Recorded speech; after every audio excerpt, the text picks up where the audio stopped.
So now the next stage is to make our samosa pockets, and we're going to be using one thing that we need to understand is that one cup of flour, normally you get 16 pockets of samosas. I'm going to be showing you how. It looks quite impossible, but that's how it's supposed to be. And that is one of those things that took me so much time to understand how much unga do I need before to make a certain samosas. But with practice and trying to be deliberate to understand some concepts, and this concept was like, how many pockets can I make out of 1 cup of unga? Then you get to understand how. If you follow me through, you're gonna see how I will be able to do that. So in this case, I need like 30 pockets of samosas. So I need 2 cups of unga. It doesn't matter if it's heaped. In this case, I know I'm very particular when it comes to measurements, and that's how it's supposed to be when it comes to cooking and especially baking. But in this case, we are not very particular. So my hands are clean. Make sure your hands are clean. And then we're gonna be adding a little bit of salt, just to give your dough a bit of taste. And then you can mix that. The next stage is to add a bit of cooking oil. So I'm just gonna add these are like 2 tablespoons of oil. And then the next thing,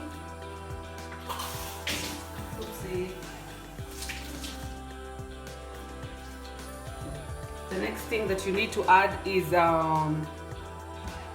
water, and in this case you really need to be careful. So for starters, let me mix my unga without the water,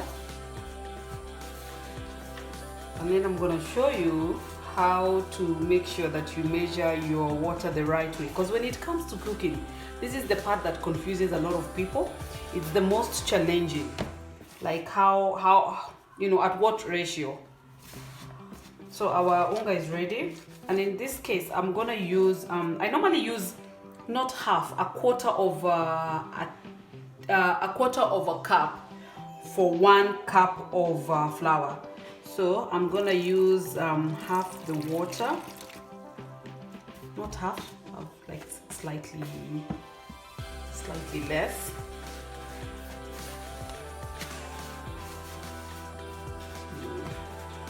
More. Yes. Half a cup for 2 cups of unga. And at this stage, you could be tempted to add more. Don't, until you feel that your dough is starting to, to be more firm.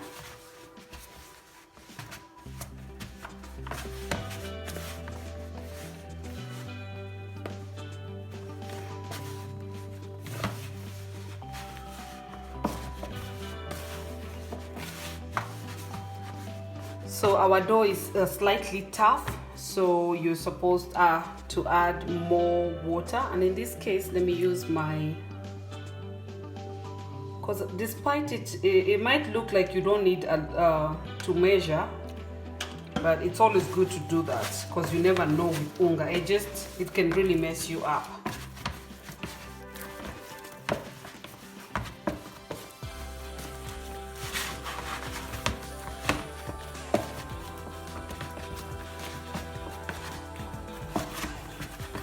You can see our dough looks a little bit tough, but it's nice. And this is the part that challenges a lot of people, and they give up on cooking because you don't know the consistency you're looking for. If your unga or your dough messes you up, then you kind of give up on it, but you're not supposed to. After all, practice makes perfect. So our dough is kind of ready. But now I'm gonna let it rest for the next like 10 minutes, and then I will be able to work with it nicely. So I'm just gonna get a cloth and cover it and come back to it after 10 minutes.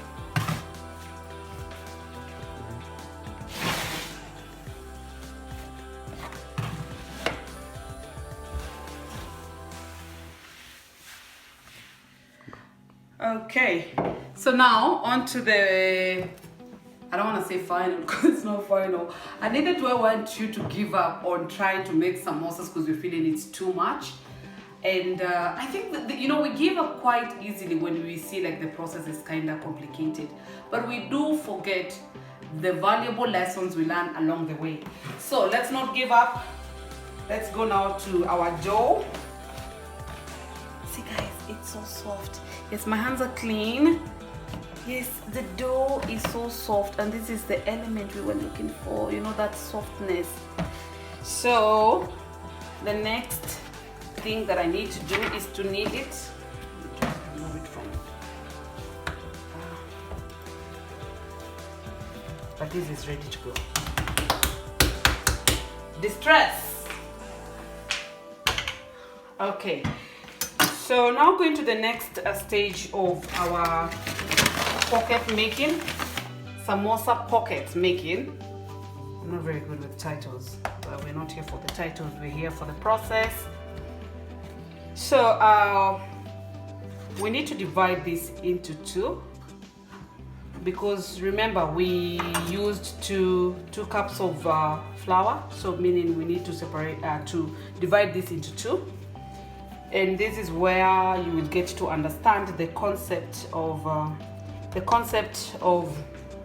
having 16 samosa pockets, and we need to divide this into two equal parts. They're not fully equal, and then divide that into two again. And what you will get is some small, not small, but equal parts of the dough. If you feel some parts are quite small, like this is small, you can add from here, because you should try. No one is measuring, but we need to make sure that the dough is quite same size, because that's how you end up with you know, same size, same consistency kind of samosa. This is slightly big. Okay, so there we go. Then we divide this into 4 equal parts again. This is slightly big. Add it here. There we go. And this is one of the best places I normally use my mathematics, because so four balls of dough multiply by 4, because we're going to be getting this, we will make like a flat like kind of a chapati, flat bread I should say, but it's called chapati anyway. 4 multiplied by 4 will end up having 16, because one ball will give us 4 pockets. So that's what I'm saying, 4 multiplied by 4 comes to 16. So let's go to the process. You will see along the way.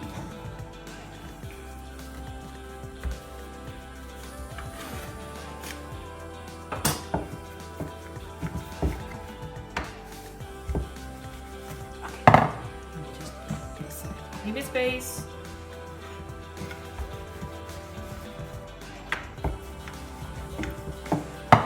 Try to get a circular kind of a chapati. If you're not skilled to that level, don't worry. Practice makes perfect.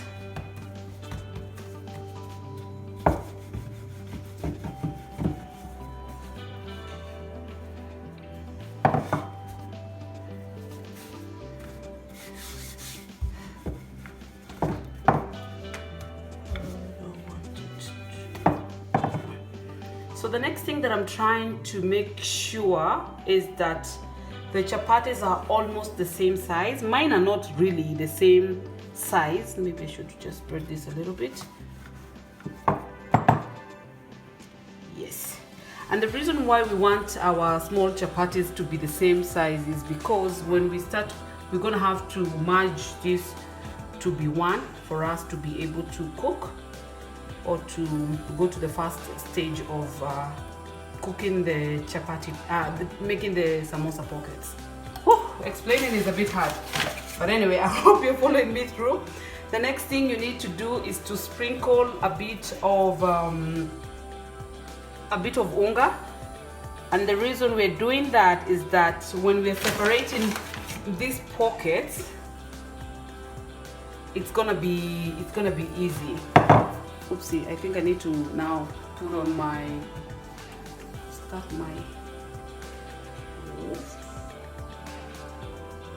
let's see.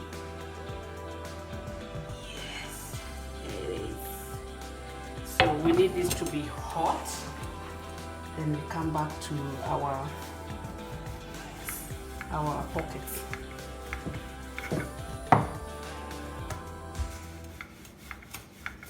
Don't be afraid. I'm telling you and I'm promising you that these won't be sticking to each other, because the oil in between the chapati and the flour will make it so easy to separate.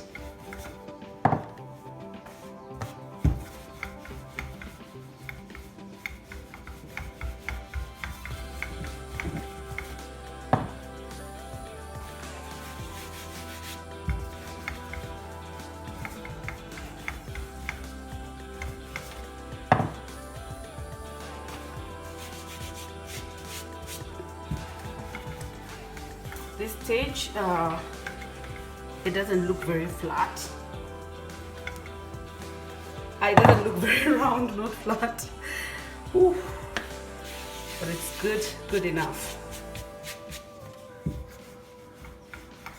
So I think we're good to go.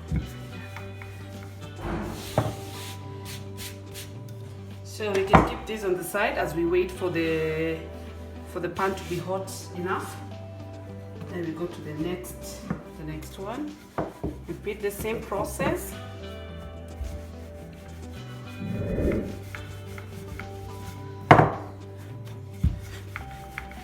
Another thing that I need to mention is that when it comes to making chapati, it took me quite a lot of time to understand why some people end up with more round kind of chapatis and some people end up with more awkward kind of shape. And mine are not very perfect. No one is looking for perfection here. It's the progress. Is that you need, when you're rolling your chapati, make sure you don't do one side for too long, because that's how you end up having an awkward shape and you're unable to rectify it. So keep on turning.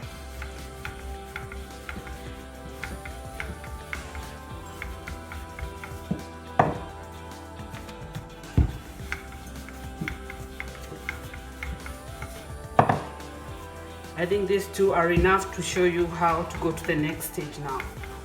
Not so round, but not so bad. Okay, so we go to the stage whereby the pan is hot enough. So we put the chapati for a minute or two, because we just want the dough to kind of cook, the chapati to kind of cook, but not to fully cook. So you can see the color is changing on the side, meaning the dough, the chapati is drying up.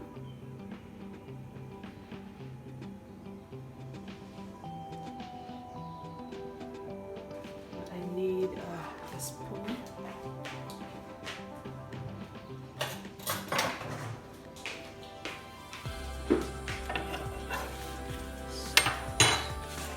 Be careful not to burn. I think I'm used to this.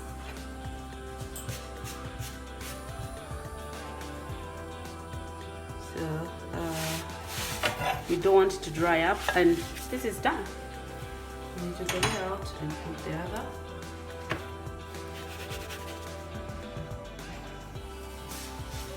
I think let's cook the second one, and then so that I can show you how to cut the pockets before I continue with the rest.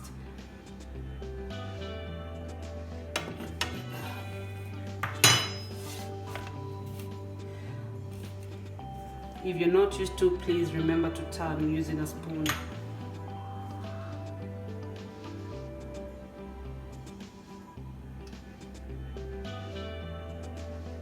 Awkward silence. Okay. See, we just want it to dry, the edges to dry. So now I think I can remove this. Not I think, I need to remove that.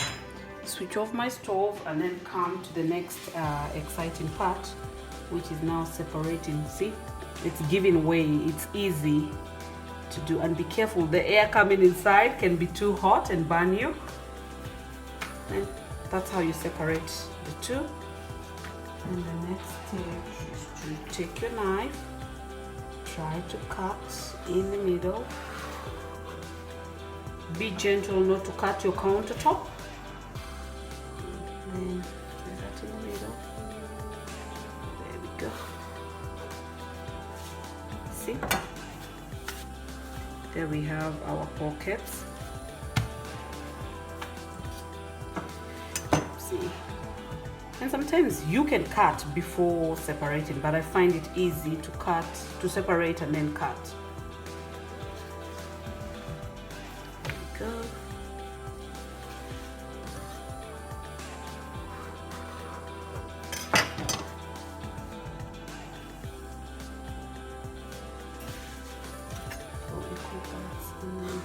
There we go. There we go. So this is from 1 cup. 1 cup has given us, we don't have to count. Those are the 16 pockets. Oh, and I need to show you the next stage, which will be making our pockets, which is that stage. You can see now it looks more of like a samosa. So from that stage. And one point that I really want to, one tip that I really want you to pay attention to is that the tip should always be looking your direction, because it becomes way much easier. Rather than this side, you have like an awkward kind of a samosa.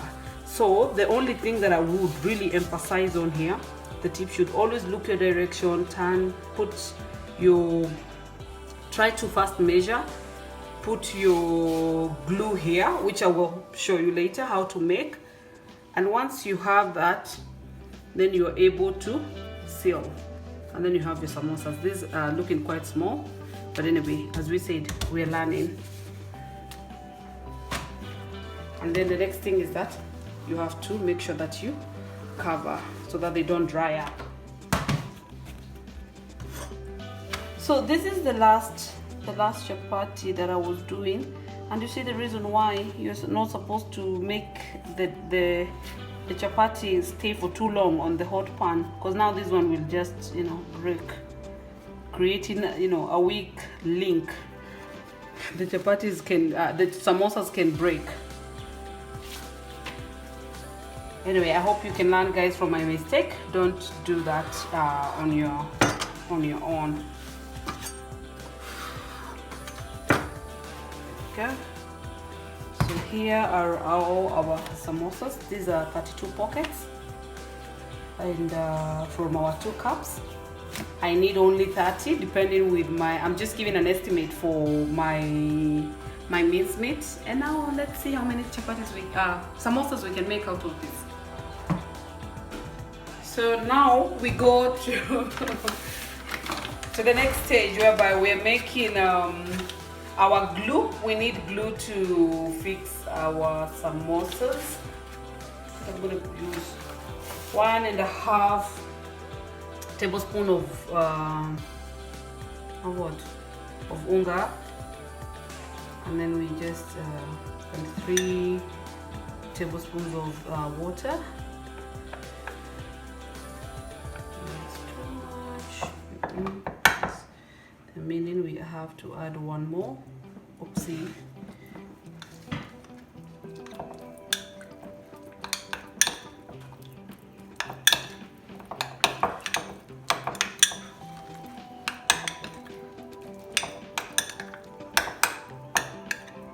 Okay, there you go.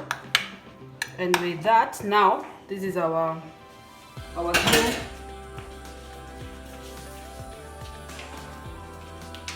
have to make sure there's no water on our countertop.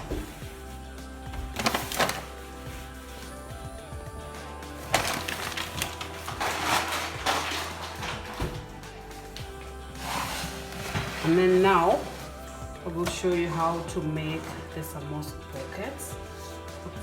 There's some water here. And I think we need to bring our meat nearby.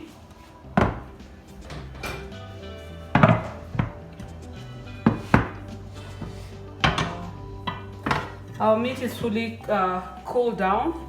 That's another thing that I need to mention. Never make samosas with hot mince, because that means it's gonna sabotage the whole thing. You have to make sure that these are cooked completely. So I need a spoon.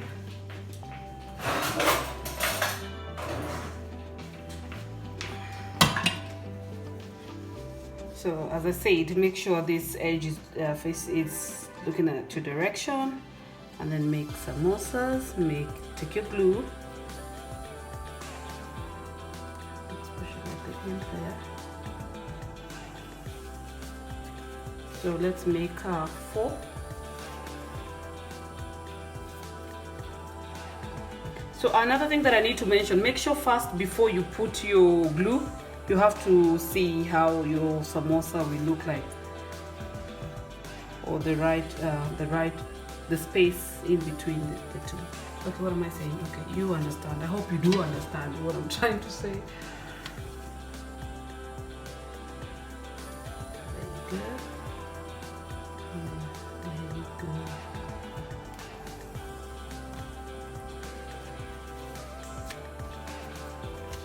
Make sure you don't leave space in between here,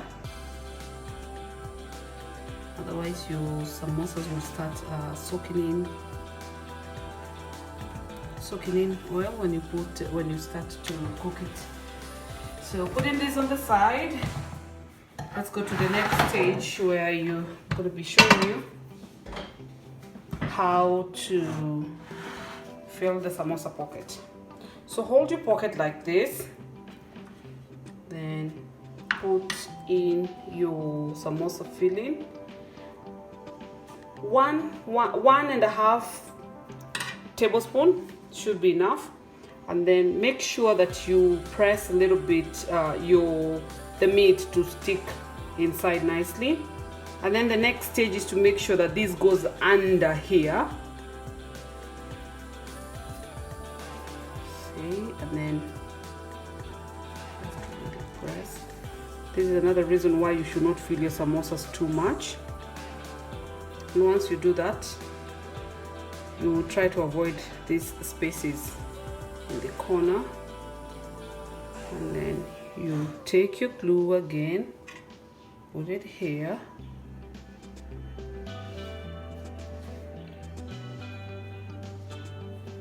oopsie, I put too much, I don't know.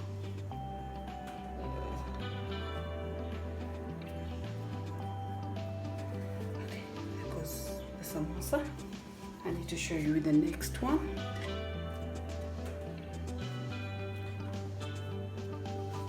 Under this part, you have to let your hands get messy. That's why it's very careful where you eat your samosas.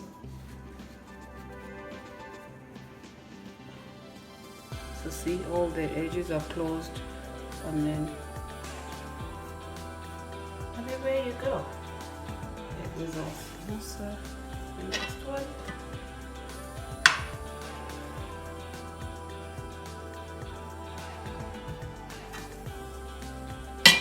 Don't fill too much. This is the part that I really want to make sure that you get. Make sure that you cover that. That goes under.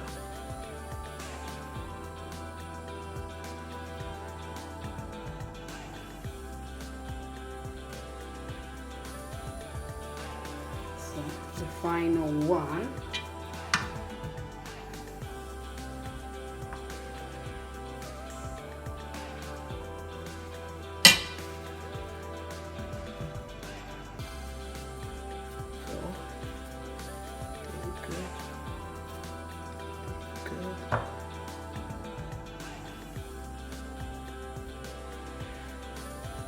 So there goes our samosas. I hope you've learned how to make samosas, and I hope you're gonna try to make the samosas at home. And I love the fact that you know, when once you start to see the process that goes behind making some certain food, I think you stop complaining about prices when you go to restaurant, and then you kind of respect, you know, you respect the whole process, and you respect the people behind, you know, behind the whole making the food, rather than only criticizing and saying, oh, sipendi, I don't like this one, these samosas are a bit dry, these samosas are what. You understand the process, and then you have more, you know, you're more grateful, you know, and you show more respect to the people who are serving you. Even if you're paying them in a restaurant, you just become more grateful. Okay guys, thank you so much for watching. I hope you're gonna try this very soon, especially with this time we are, you know, locked inside our houses. And I hope you can share more of your creations with me. I love the fact that people are sharing quite a lot of their pictures at home. And once you do, please don't forget to send me on Instagram with on Kisasa Kitchen, and also to subscribe on this YouTube channel, because I'm really putting, but not any reason for you to learn. It's as simple as that. Thank you guys. I need to continue with that.